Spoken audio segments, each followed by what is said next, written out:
is going to be partly crewed by Australian submariner trainees. And that is the first time we've ever done something like this.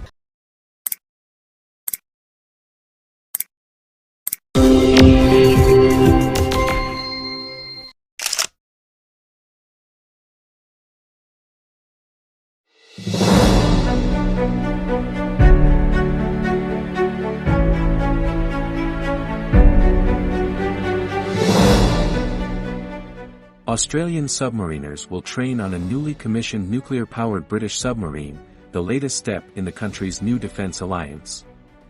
Defence Minister Richard Marles joined with his United Kingdom counterpart Ben Wallace and Prime Minister Boris Johnson yesterday, early this morning AEST, to christen the £1.3 billion, $2.2 billion, HMS Anson. To see the enormity of what it is to have a capability of building a nuclear-powered submarine is a huge decision for our nation to walk down that path. It's one we are not taking lightly, but we are really determined to do, Marles said. UK Defence Secretary Ben Wallace said the new submarine underlined the UK's commitment to shared security, particularly with the United States and Australia. Today is a significant milestone in the UK and Australia's preparation to confront growing threats to the liberal democratic order, especially in the Indo-Pacific, he said. Not only have we progressed our defence planning, but Minister Marles participated in the commissioning of our latest attack submarine, on which Royal Australian Navy submariners will be embarked as we develop our shared capabilities in the years ahead. The AUKUS agreement granted Australia access to UK and US nuclear submarine technology but is yet to result in a contract to build any vessels.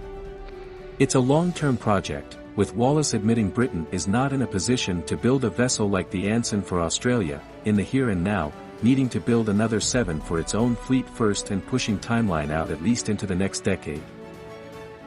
Marles said he'd had productive conversations about the Treyarch ABD going forward, would be talking about costs, non-proliferation and whether to go with UK or US-built submarines.